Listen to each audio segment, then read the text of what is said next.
Yes. Thanks for coming down, man. I appreciate it. Thank you for the invitation. I want to say this off the top for people that don't know. This is the power of recovery and helping somebody else. So I met you in a treatment center that I was in.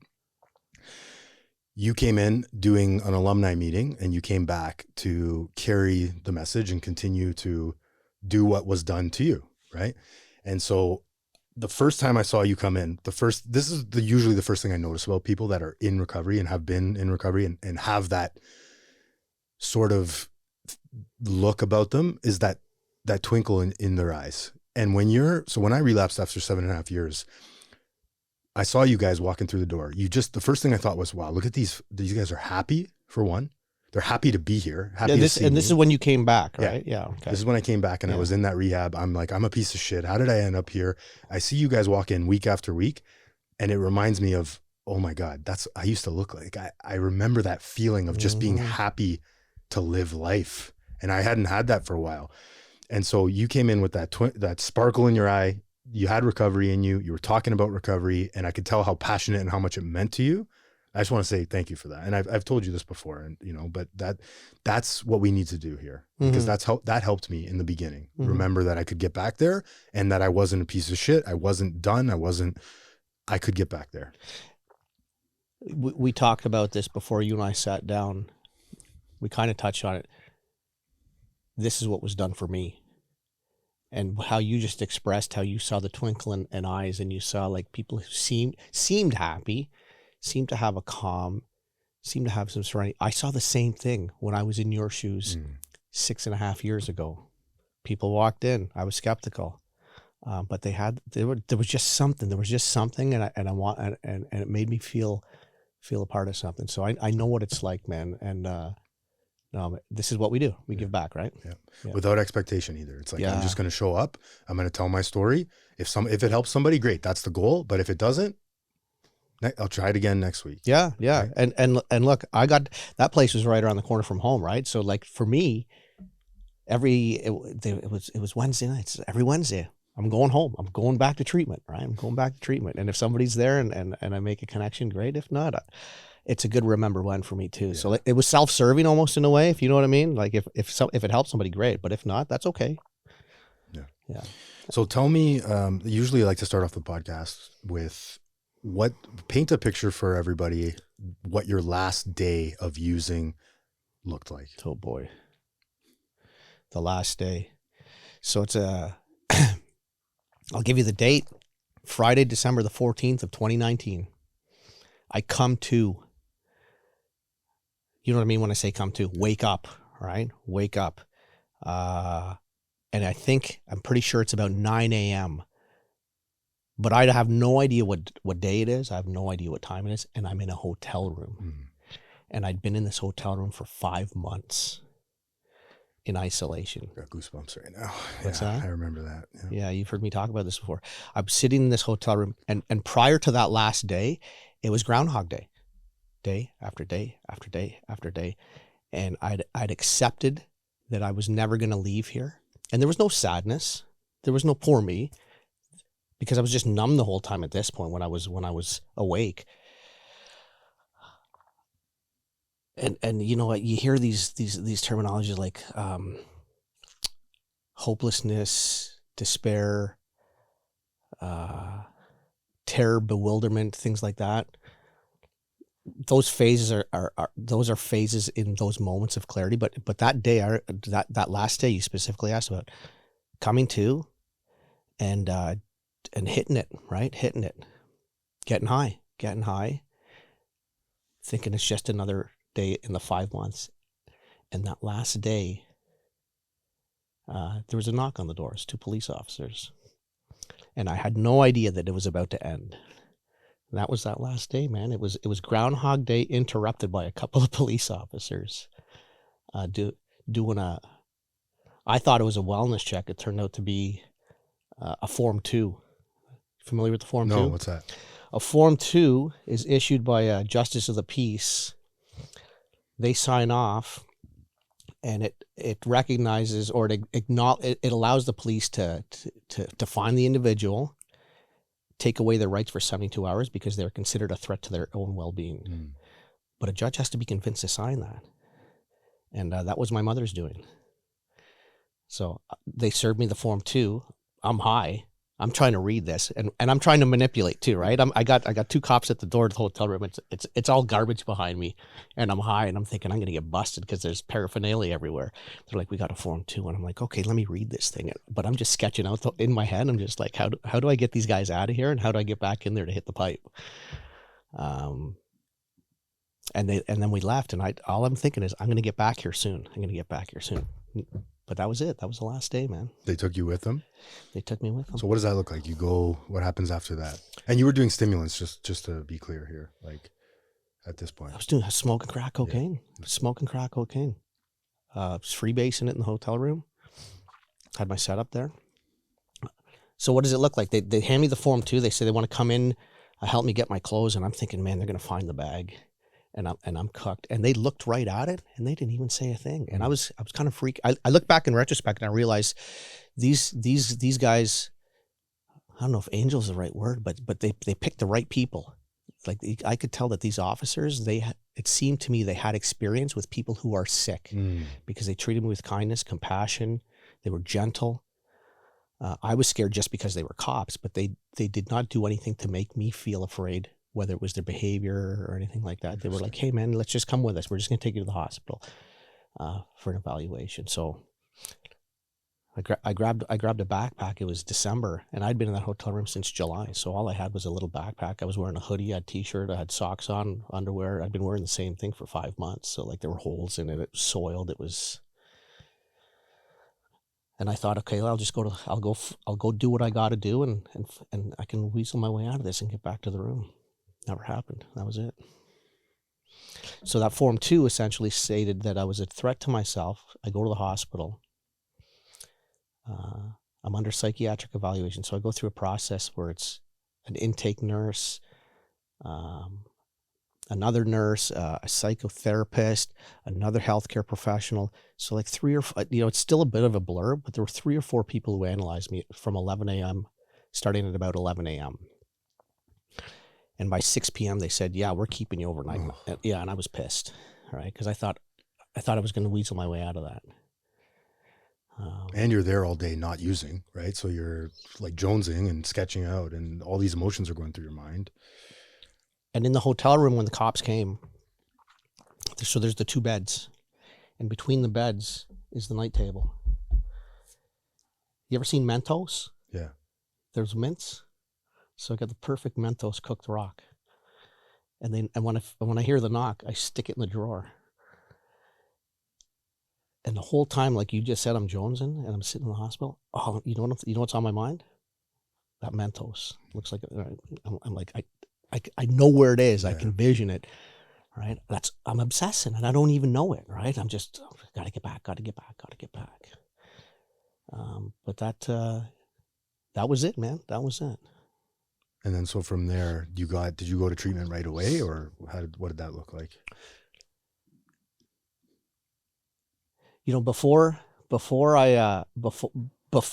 About 2 weeks before they knocked on that door, and I told you I was in there for 5 months, there was a moment where, the hopelessness, despair, and all of that stuff. I would have these sober moments, and I'm like, I can't believe I'm in this position, because just 3 years early, I'm traveling the world. I got a small business. Everything's great. My relationships are amazing with my friends and my family. So I think, and I'm sitting in that hotel room, and I say to myself, please make this stop. Please make this stop. And I don't know, I look back again, a lot of this is looking back. I don't know what made me say that. I don't know who I was talking to. It was a fleeting moment, and then I just went back to getting high. Well, 2 weeks later, these guys knock on the door. And they take me to the hospital. And after I told you, they kept me for a little while. And I fell asleep on the gurney. I figured they're going to keep me overnight. I had no idea how this Form 2 had been issued. And then they tapped me on the shoulder, one of the nurses, and they said, on the other side of that door is your mother. And I kind of freaked out, right? Because I love my mom, and our relationship has never, ever, like, it's been a great relationship my entire life. And they said, she's on the other side of that door. Should we let her in? And I said, no. I blurted it out, and they said, well, do you want us to tell her to leave? And I'm like, no, because I was caught off guard, right? And I'm like, my mind's racing. My mind's racing. I know now that if I had said yes right away, it means the game's over.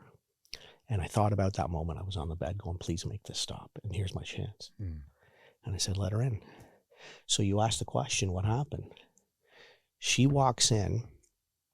We hadn't seen each other in 5 months. I hadn't shaved, I hadn't showered, I hadn't brushed my teeth. Probably looked like a Neanderthal at that point. I saw the photos, I kind of did. And she walked over, and in behind her, within 5 minutes, walks my 2 high school friends. My best friend, Scott, since I was 16 years old, or 14 years old. My high school friend, Shona. And I'm still high, right? And it's Saturday, and I'm thinking to myself, what a coincidence. Everybody's showing up, right? I think you figured it out, right? They had coordinated an effort to find me and to get me help. So they said, listen, we love you. I was so humiliated and embarrassed. I was in tears, and Shona's like grabbing my face, and she's like, I don't want to hear you cry. We're gonna fix you up. And my best friend Scotty's like, hey man, you want to go for a smoke? I'm like, yeah.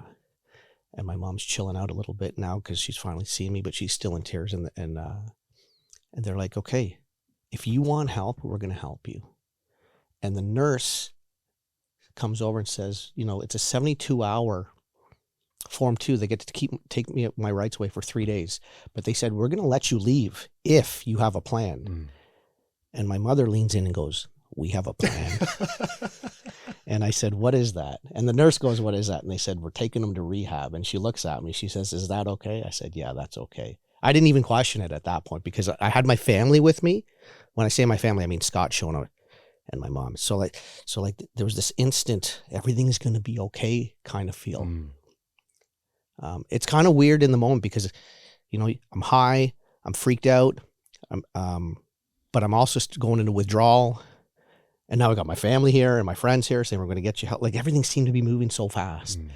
But because of the relationships I've had with everybody, I just knew I had this feeling everything's going to be okay if I just do what my friends and my family tell me, because I know they care about me. And they took me to rehab by the time I got to rehab, it was 1 o'clock in the morning. And I'm wearing hospital clothes, and it's December 15th now. All right. It's cold. it's cold. Your ass is peeking out and you're just ass is hanging out. I got these socks. They took my gold necklace away. They took my jewelry away. They took everything away, my watch. And I'd never been through anything like this before too, right? So it's like just this uncertainty. What's going to happen? Where am I going? I'm going to rehab.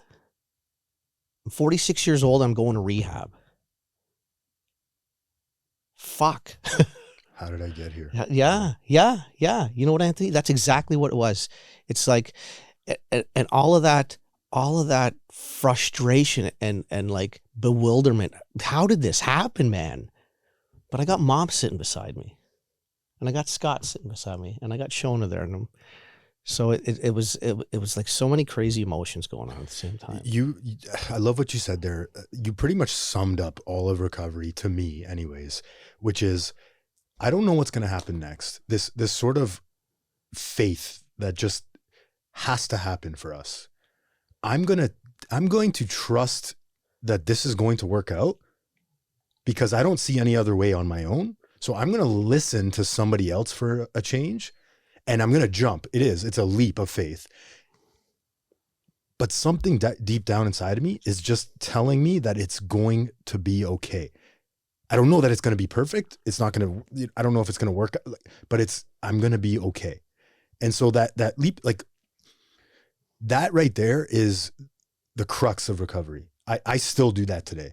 I don't want to go to this recovery thing. I don't want to go to this meeting. I don't want to help this person, but I'm going to do it anyways because I know I'm going to be okay. And I know I need to do that thing. So you use the 3 words, leap of faith. Yeah. I've lost track of how many times I've either said that out loud or thought about it. And I think about it, and more often it's a thought, and it's just, and like you said, it's something within saying it's the right thing to do. It might be the uncomfortable thing to do, but my gut is saying it's the right thing to do. That's that thing that I always ignored before, Right. because it wasn't self-serving, Right. for 46 years. 100%. Or I'd listen to it if sparingly, yeah, when it was convenient. Yeah, for you. when it served my immediate Yeah, needs and yeah, wants, right? But that term you just used, leap of faith. I can look back now over 6.5 years and say, how many times have I taken a leap of faith? I've lost track. I've done things now, not I use this analogy of, to get from point A to point B, I always needed to see this straight line and know what's going to happen in that path if I'm willing to walk that path. Now it's like, point A is where I'm at right now. Point B is where I want to be. I don't know I don't know the path, but I'm going to take a leap of faith. And that leap of faith is usually because I'm following somebody else's direction. I'm trusting in people who seem to have, how you described at the beginning of all of this, the spark in their eye, a calm, serenity, a genuine desire to help others. And it's not necessarily expressed in their words, but it's a vibe. It's a vibe. 100%. Yeah. It's a body language. It's a feeling. When I'm around those people, I feel safer. I feel calm. Yeah. It's like taking a benzo when I'm around certain people, right? Like there's pillars in my recovery today, men, that I want what they have. And what they have is not cars. It's not the job, the money, the income, the house. It's things just seem to like roll off of them. So let me ask you a question now. I've shared this with people who sometimes will ask a question, or when I see that I think that somebody has something to give and they don't even know it, I'll say something along the lines of, you have this thing about you, and when you are in the room, others feel better. You may not know the impact you have on others. You may not know how you are perceived. Have you ever been in a situation where sometimes there's just somebody in the room and you just feel better? Yeah. And they have no idea. Yeah. They have no idea unless you tell them. Absolutely. It happens when I go to recovery meetings. I walk in and I'm having a loud day. Happens all the time. I don't want to do this. I'm in a have to mood. You know those have to? I have to do this. I have to, instead of a get to. I get to do recovery. I get to show up. I get to be sober. What a blessing. I'm in a have to mood, and I have to sit in traffic on the way, whatever the thing. And then I show up and I'm like, wow, I get that relief that alcohol and drugs used to give me, except this time it's real and it lasts and it has depth and weight to it. So absolutely. That environment you spoke about, I can feel what you just talked about, because I'll walk into those same recovery meetings, and there'll be certain people, not all, in fact, it's a small amount, it's a handful, but they'll walk in and just something, I'm like, oh, I'm glad they're here. Oh, it's good to see them. Or they smile at you, yeah, right? And say, "Hey, Steven." Yeah. Oh, yeah. People know my name. Yeah, that was a big one. When people remember my name here, and yeah. they care about how I'm doing. Yeah, yeah. How many times do you spend, out using a trap house bar where people don't give a shit? No, right? You talk in the beginning of this. You talked about how we met at a treatment center through an alumni program, and when I was in the treatment center as a client, and alumni members were coming, I remember I thought they were paid actors because it was not a free treatment. It was a private facility, and I'm fortunate that my family had the resources. Same. Extremely fortunate. So I knew that it was a pretty penny to go there. So when I was new and I knew nothing about recovery, and they said, listen, on this night, alumni members are going to come in and talk to you. In my head, I'm like, these paid actors, man, they're going to come in here and they're going to wave their finger in my face and you got to do this and you got to do that. And I'll never forget, they came up and they just said, hi, my name is so-and-so. What's your name? And I said, my name is Steven.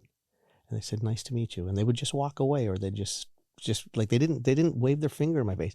And further to your point, they came back the next week, and now I got this attraction to them, but I still don't trust them. And they came up to me and they said, "Your name's Steven, right?" And that moment, like you said, they remembered my name. They remembered my name. And when you're at your lowest point, something so small can mean so much. Yeah, that felt good. That felt good. That felt good. It felt good. And that comes back to that thing, like, you know what, everything's going to be okay. Everything's going to be okay. And I'm not alone. I'm not alone. Yeah. So you talked about, how did I get here? Let's go back a bit. Walk me through the progression of your illness, your disease. How did it start, and how did you end up in that motel room? Okay, I'm going to condense 32 years of drinking and drugging. I'm going to try. Give us the highlights. Yeah. No. The highlights. Okay. I see what alcohol, you know, again, so much of this is in retrospect. I see what drugs and alcohol did for me in the beginning. I hear people talk about all the time. It's like a pressure relief valve, right? Just, and once that pressure relief valve has been released, now I can dance. Now I can talk. The mind's quiet, and I don't even know all of this stuff. But that happened for decades, for like over 20 years. So when you know that progression, it starts with you know what, I know that I can find relief every day just by having a drink. And it's all I thought about every day. Even when I'm working every day, all I'm thinking at 5 o'clock, man, when the day's done, I'm gonna have a couple of beers, maybe smoke a joint. You know, 10 years later, you know, got a little baggie, just have a couple lines. The progression was for me, seems so long because I hear so many stories about how it's quick. Alcoholism and addiction, it was slowly reeling me in, but it had me here for the longest time. And it's like I was just doing this my whole life, just keep my chin above water, and just trying to put on this mask of like car, women, money, property, shoes, stuff, and never ever finding any kind of like long-term happiness. So all I'm thinking about is drinking for 20 years. I'm trying to find something to fill this emptiness, this void. Anthony, I used to ask myself, I used to have this question with my mom and my brother when things were good. I'm like, what's the point? Right? What's the point? You know what I mean when I say that? Mm-hmm. What's the point? Why am I here? What's my legacy? What's my purpose? Where am I going to find fulfillment? And to come back to your question, like what this progression, I'm searching for something, because this thing just won't shut off. I can't find purpose. I can't find happiness. I can't find serenity. But when I have a drink, all of that stuff goes away. And then 2 years before that hotel room incident, I'm drinking every day, but I'm going to work every day. I'm drinking every day, but I'm playing golf. I'm drinking every day, but I'm going on vacations. I'm drinking every day, but I'm showing up to birthday parties. I'm showing up to family events. I'm showing up to Christmas. I'm showing up to birthday dinners, Christmas dinners, birthdays. Like I'm meeting what I perceive to be my responsibilities and fulfilling my part of relationships. But this void, man, I can't fill it. And then in 2016, it's like, you know what, man, I'm just going to go on a little bit of a bender. Christmas is coming. I just got back from vacation. I'll just, you know, I'm self-employed at this time, and I got lots of money in the bank. I got no debt, got property. The business is doing okay. I can afford to just take like a 6 week, just hit it, man, for 6 weeks. Once Christmas and New Year's is done, I'll go back to work. That day never came. That's when this inability to stop happened. This inability to put it down. This inability that at 1 a.m. I'm going to close the bag. This inability at 2 p.m. 2 a.m. I'm going to close the bottle and go to work tomorrow. I couldn't put it down. And for 3 years, I went through that phase of, you know, that knot, I'm in some serious trouble. And in that 3 years, that would eventually lead to that point where it's like, man, I can't imagine continuing like this, but I can't imagine stopping. That dilemma, that big dilemma, right? So that, it took a long time. You know, I told you when I was in my teens, it got me, but it took 25 to 30 more years before it finally pulled me under. And if not for that knock on the door and the lead up to it, you know, I asked my mother, I said to my mom, I said, how did you get a judge to sign a Form 2, right? The Form 2 is that form that says I'm a threat to myself, because I never said to you I was going to harm myself. Right. And she says to me, she says, it was one mother talking to another mother. The judge she spoke to when she got that appointment to meet with the justice of the peace, she told me how she said to that judge, do you have children? And she said that when she saw the judge's name on the desk, she wanted to be respectful and say, Your Honor, Your Honor. But in this moment, she was desperate to save her son. So she addressed the judge by the judge's name and said, do you have children? So Wow. Things worked out behind the scenes without me even knowing. I mean, talk about divine intervention, man. Like, what are the chances in that moment, you know, that links up? And who, to your point, who knows where you'd be today if that moment didn't come? The moment I said, please make this stop, that fleeting moment, and who am I talking to, right? Probably around the same time, my mom's sitting with a judge. 2 weeks later, the police are at the door. 12 hours later, I'm in the hospital. Within an hour, my friends show up. 12 hours later, I'm at a treatment center. And then people are walking in, giving me hope, like how you talked about. We were both in the treatment center, and you're seeing alumni members walking. What happened in such a short amount of time? Is that odd? Yeah. So tell me, let's walk me through, because a lot of people go to rehab and most of them don't get it, right? What do you think you did differently to have that recovery click, to have that gift of desperation last long enough where you could get some months, some months, and then some years?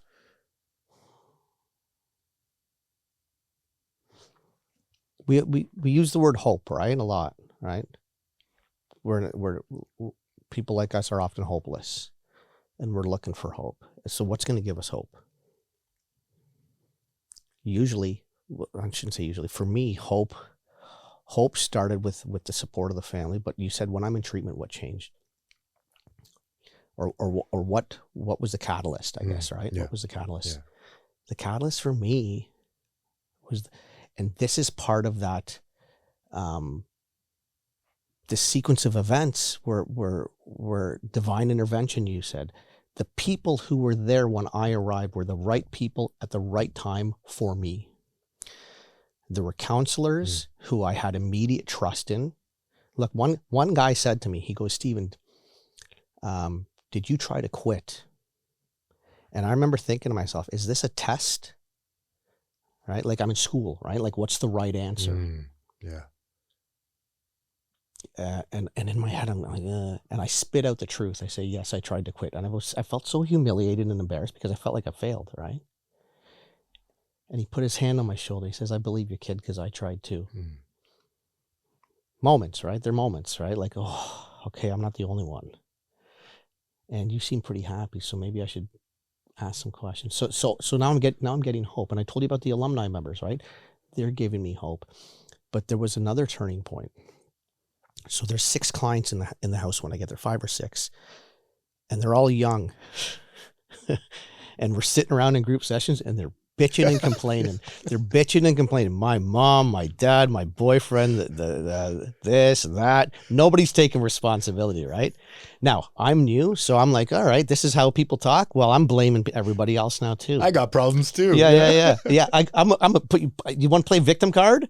Yeah. Let me tell you about all the people that have wronged me. Yeah, it's not my fault I'm here. But then two women walked into the treatment center, 2 new clients, and every morning we would share.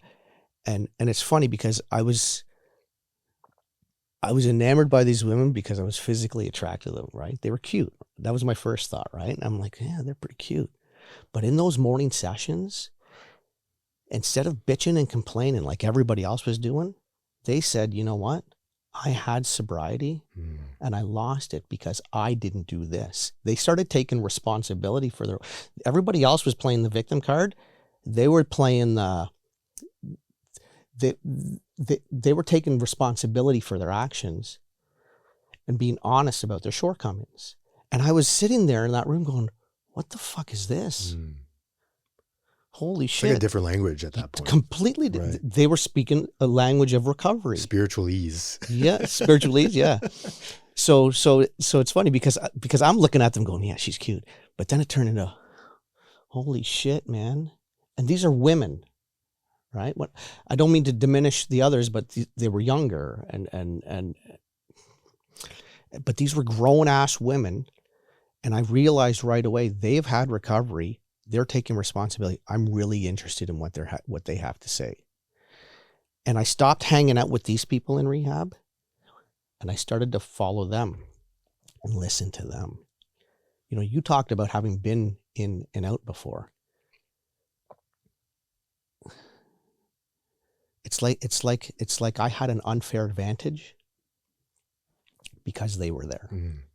As opposed to if there was nobody there who had any experience sitting beside me, like my colleagues, I'll call them, right? So that's what changes. The people I met, the alumni members, the counselors who expressed that they understood what it's like, they tried to quit too, and hearing these two women talk about how come, what they stopped doing that led them to going back out. And there was one other moment too. We would watch these videos, Anthony, and we had literature, and I'm still in the fog. I'm in my first couple of weeks, so I'm not retaining a whole lot of information. I'm hearing stuff in the early, but by the end of the day, I'm like, what is it they said that got me so excited earlier in the day? I can't even remember. And they said that I think 4% of those who get 24 hours of recovery will make it to 1 year. And I looked around the room and I said, I'm better than you. I'm better than you. I'm better than you. I started comparing myself to everybody, right? And it's like I took it as a challenge. I don't want to be that 96%. And I realized the odds were stacked against me. So like I remember making this commitment. I'm going to do I'll show you. I'll show you.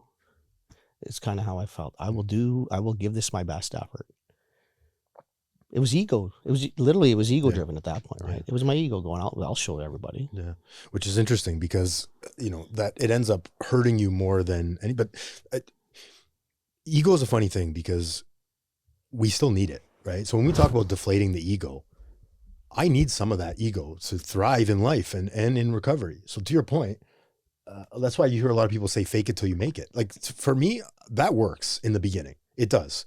Fake it till you make it. I'm going to do all these things to show them to be, because it's ego. I want pride. I want to look good. I want to recover. You want to feel good. I want to feel good. I don't want to be the loser, if you will, of whatever in your mind. It works in the beginning. And so, I mean, hey, if that works for you, I can relate a lot to my first time around treatment.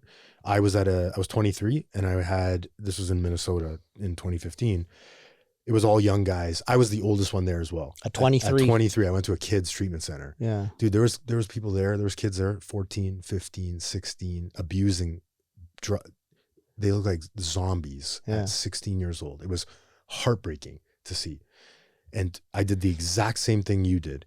I turned a corner at some point where I was like, you start to separate the people between the people that want recovery and the people that are just checking the boxes and doing it, or it's their 6th, 7th, 8th rehab. Like I had run into people that they had been in the US. It's a lot different because insurance covers a lot of rehab. So these kids were just in and out. Yeah, they're recycling, and it's like a break too, right? It's like absolutely, go get some reset my tolerance. Yeah. Get a good night's sleep, get some food in me, get a little exercise. Exactly, detox safely, so I don't have to kick withdrawal. A lot of people were in there for opiates as well. Yeah, at that point, but I was attracted to that thing. These kids younger than me, happy, purposeful, trying to help other people, smiling. Yeah. And I was like, I don't know what this is, but I want that. Yeah. And so, yeah, I started hanging out with them. If they went left, I went left. If they went right, I went right. Did you ever go through moments where there's like clicks? Yeah. All right. Yeah. And my perception, because listen, I'm sizing everybody up. I still catch myself doing it Absolutely. all the time, right? Absolutely. I catch myself doing it all the time. Everything's either better than or less than. Very rarely is equal to. If you're less than, then I don't need your adulation, your affirmation, and I might want to tell you what's wrong with you. And if I think you're better than, I want your affirmation. I want you to notice me. And if you don't, well then fuck you, right? Or I'm jealous of you. And Yeah, he must have got that car from his parents. Yeah. So Oh yeah. Everything I liked about you, but you didn't acknowledge me. Well, you don't deserve it, right? Yeah, you didn't work for it. But the click thing, right? You talked about, you saw things, and I remember sometimes making that semi-conscious decision.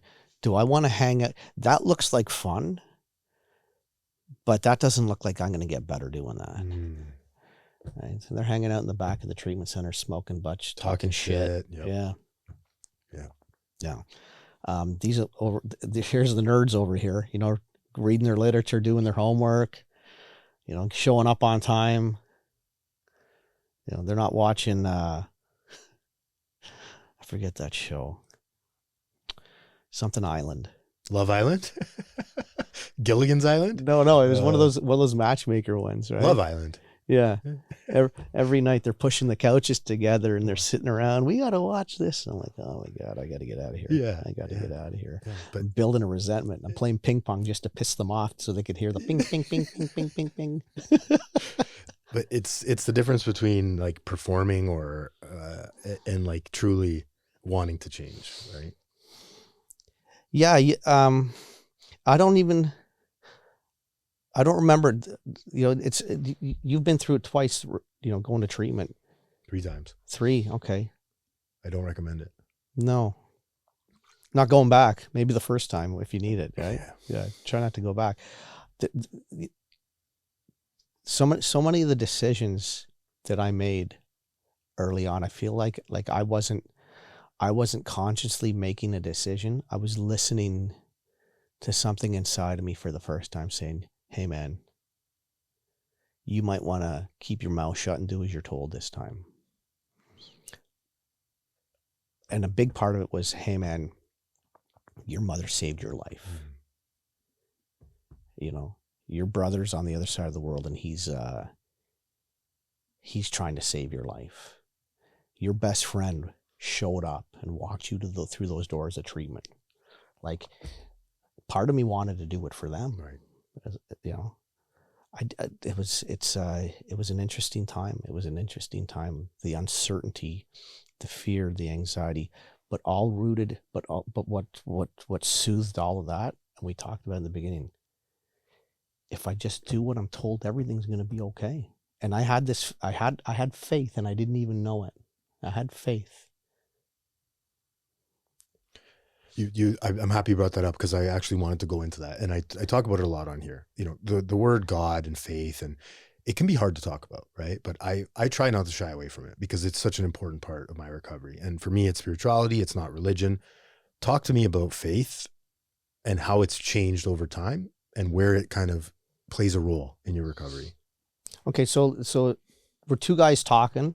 We kind of know each other a little bit. We got to know each other a little bit over time. I want to ask you something because it might help me to articulate where this fits into my life. Before you got sober, and if I asked you, what was God, what would you say?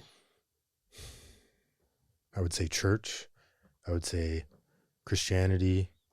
I would say religion. Okay. And if you didn't do what you were told, were there consequences? Yeah. So you sit in line, you stand in line, act in line, or you're not going to make it to heaven, really. Like, that's sort of the preconceived notion, right, as a child. Yeah. So I grew up with a Muslim father and a Hindu mother. I'm a little boy and I asked my father, what does it mean to be a Muslim? He's like, I don't know, go ask your grandmother. He doesn't practice it, right? So I don't know much about it. Hinduism, I think it's kind of cool. My mom's a moderate. We wear these, I'm a kid. I'm like, yeah, well, we wear these costumes. We throw rice. We burn stuff. We eat food. But I don't think anything of it. I'm a kid. I'm just doing as I'm told. But then there's a turning point. I'm 25 years old and my father passes away. And I know now that people were doing the best they could in the moment. But when I was consoled at the funeral, people came up to me. I'm 25, so I might be physically a man, but I have the emotional maturity level of a kid, like a 16-year-old or a 17-year-old, because I'm drinking and drugging at this point. I'm stunted emotionally. And people say to me, God takes the good ones. And I'm pissed. I'm fucking pissed, man. I'm pissed. I'm like, you take away my dad, he's 49 years old. That's what God does? My mom's 44. I have 2 brothers. God takes, that's what, I don't want nothing to do with you. And I do this motion because I have this perception that God is the man in the sky with the stick and the beard. Right. And for the rest of my life, at the age of 25, until I get into recovery 21 years later, I carry this deep, deep, deep seated resentment to anything God, spiritual, religious. I just lump it all into the same group, right? And I ignore the fact that people who seem to be living by spiritual principles or by going to church or by practicing religion seem to be living relatively productive and happy lives. But I judge them based on the 1% that I read about in the news that are doing bad things, or the wars that are going on all over the world, people killing each other in the name of their religion. And I say, that's what God is. And then I find myself in recovery,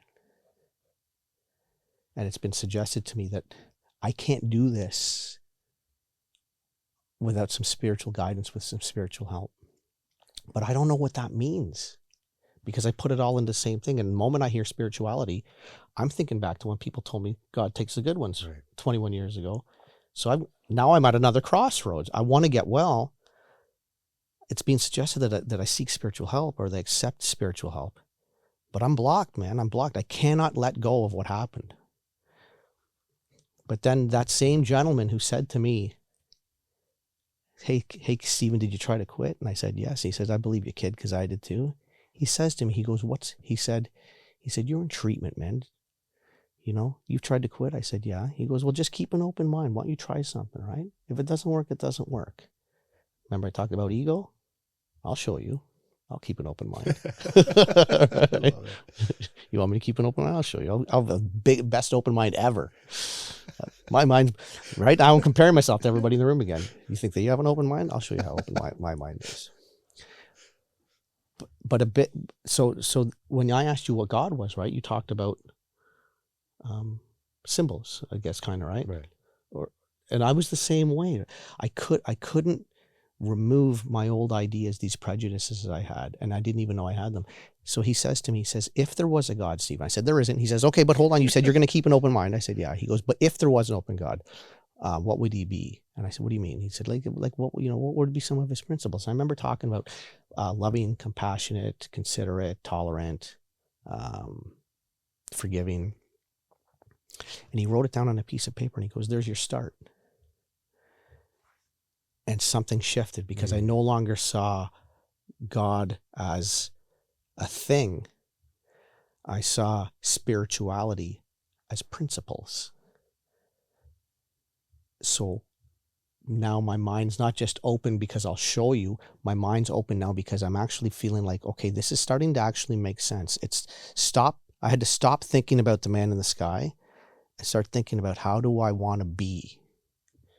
Do I want to be kind? Do I want to be loving? Do I want to be forgiving? Do I want to be compassionate? So to me, there was a transition from God as a symbol to spirituality as principles that I practice. I don't know if that makes any sense. Yeah, absolutely. And a concept and a guiding force. An idea. Much more, less rigid too, right? Like less boxy, I stopped putting it in a box. It could be this, it could be that, it could be that. And then when someone else shares, my idea of spirituality, It could be that, right? Like And when you said less rigid, it reminded me of non-punishing, non-judgmental, and forgiving. right. Because I was taught similarly. Remember I asked you about consequences? Well, if I don't do it, I'm going to get punished. If I don't do it, I'm not going to get accepted. If I don't do it, I'm going to get kicked out of the cult of religion, which is my perception, right? But this new way of thinking is like, just do the best you can. You're going to make mistakes, and that's okay. Yeah, absolutely. And you're going to be forgiven. And I have to remind myself of that every day, right? I think for me, as of late, especially, I've had so many moments. I talk to my God, my power, my higher power. I can't explain to you what it is, right? And my life is better when I can't really explain to you what it is, because that means that it could be anything. And it's an idea. It's growing, it's changing, it's morphing, it's evolving in my way. But for me, it's like, and I talk about this a lot, but my perception is constantly needing to be adjusted, shifted. And when I talked about being in the have to do life, have to do this, have to, poor me, blah, blah, blah, to get to a place of gratitude, I'm constantly, man, like this last week, especially, I've been in such a place of turning it over and accepting, doing the next right thing, as simple as brushing my teeth, leaving the results up, making my bed, leaving the results up, applying for new jobs, leaving the results, calling the CRA stuff that I'm dealing with out of my control, just relinquishing and stopping this story spinning about it. Oh, I'm broke, so I'm going to lose my house. Oh, I'm broke. Attaching all of these catastrophes and outcomes and stories, and it's going to be this way because just stop. To me, that's what it's been recently. Was it? But so when we talked, when you asked me where the spirituality entered, and I asked you what happened with you, I want to ask you again. So you've had your ups and downs. You've talked about that. I often hear people who relapse or slip, as they call it. They say they lost their connection, amongst other things. Can you look back in retrospect and see that? Yep. Because you're talking about in a manner which I can identify with, right? Relinquishing. But then you go through that, you went back out. Yeah.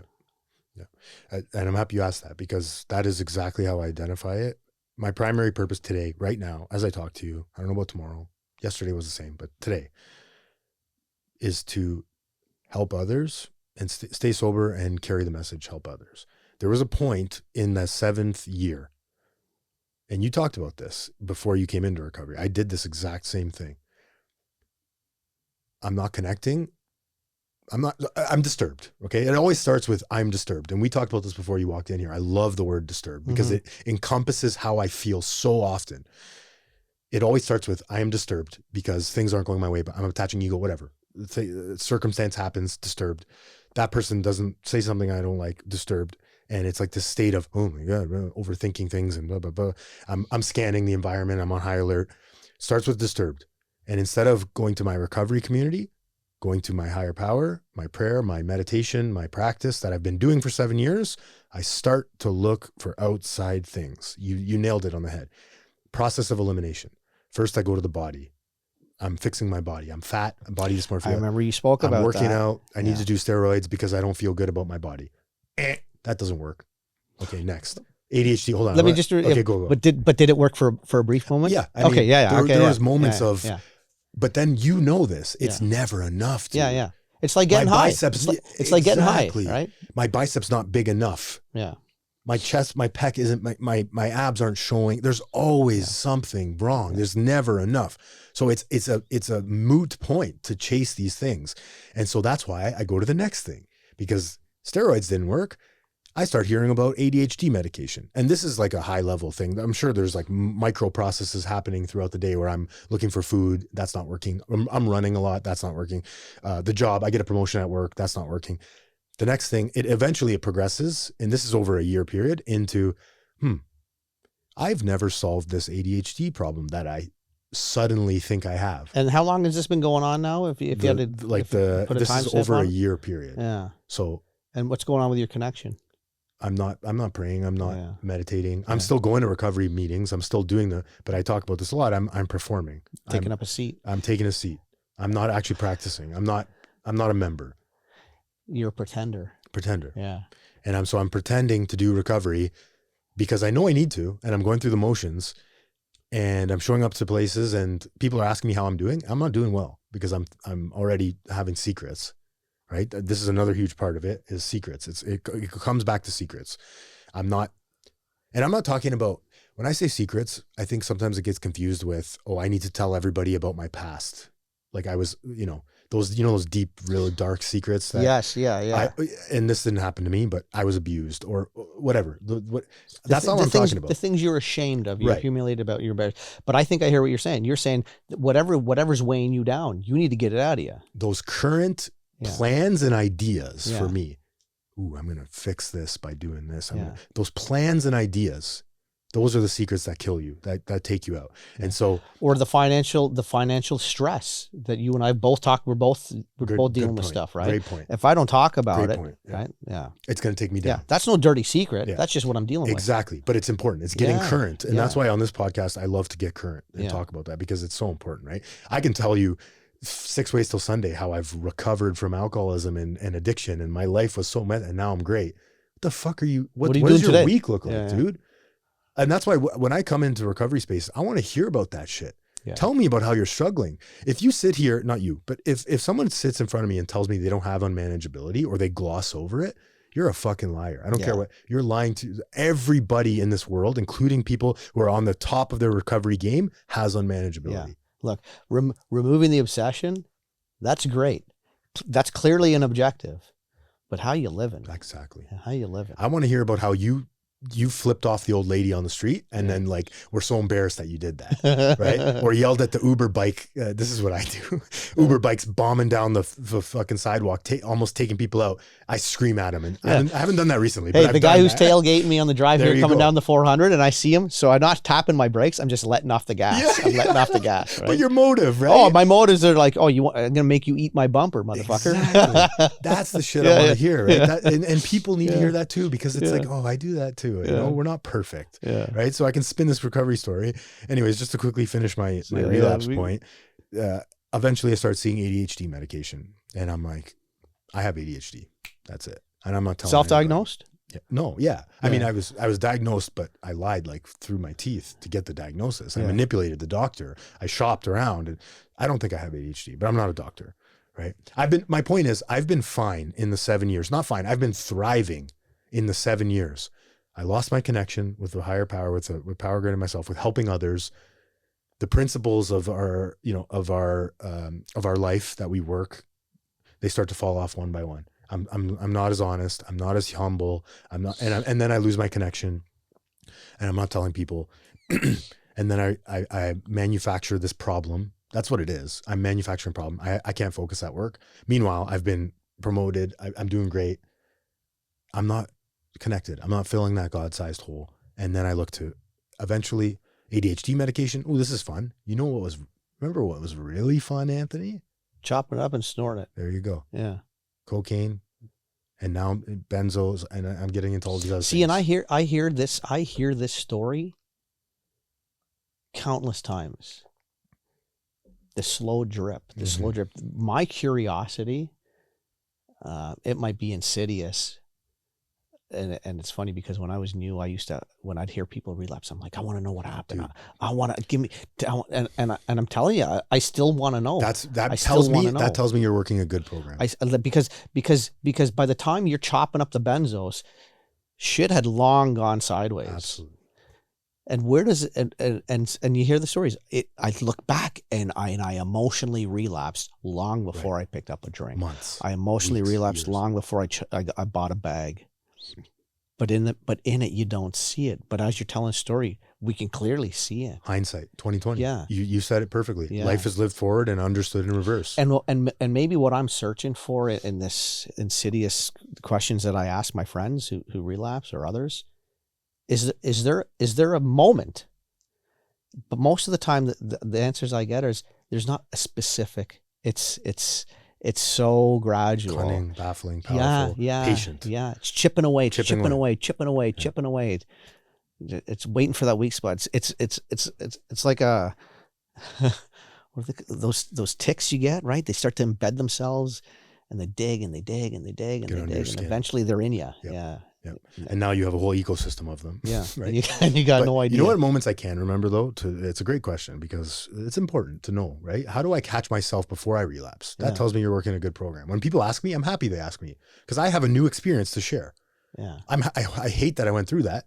Let's turn this into a positive. Yeah. So that you can avoid the pain that I went through. Yeah. Because if you and I go back out here today, it'll get worse. I would bet every dollar I have in my bank account, including all my, assets, anything, that if you go back out and you were like us, it will get worse. So did you have a sponsor at the time? Yes. Yeah. But I wasn't talking to him, honestly. I wasn't sharing honestly with other people. Yeah. I was showing up and performing. There's a reason why I asked you that. Part of what keeps me safe and protected is having a sponsor. A huge part of it, a massive part of it. And it's not just having a sponsor, it's having the relationship with the sponsor that I have. Right. Right. It's even after 6 years, we're still talking 3-4 times a week. We're still seeing each other once or twice a week. And he is not afraid to call me on my bullshit. Yeah. And he does, because like we just talked about, shit happens. Everything's not rainbows and butterflies. I'm no saint. And he will say, he told me a couple months ago, you're getting controlling again. Your ego's coming back. You're getting cliquey hanging out with these people and you're ignoring the newcomer. Like, he calls me on shit, man. So when I ask you what led you to go back out, right? My belief, and I work with some new guys, is that if you got people around you, if you got a good fellowship, and people in recovery close to you, they will call you on your shit. Yeah. If you surround yourself with the right people, yeah. and you're humble enough to allow them to tell you Accept shit. the criticism. Yeah. To know that it's coming from a place of love. Because they have a subjective angle on your life. They're not emotionally attached. Exactly. Yeah. I need that. Yeah. Right. And it's one thing to have that person in your life to see it. They got to tell you too. And then it's like a 3-part process.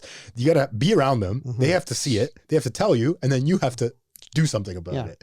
Right. There's a wise man who once said that if after 30 years, he still needs a sponsor. He can tell you what's wrong with you, but when it comes to him, he's got this thin veil and he cannot see it. Yeah. He cannot see it himself. So he needs somebody else to tell him. Great words of wisdom from the people who came before us. God works through other people. Yeah. Right. Yeah. That's my higher power right there, is when people point me out on things. Oh yeah, I need to do that. Yeah. Don't get me wrong. Like when my sponsor tells me stuff, there's a moment where I'm like, oh, that hurts.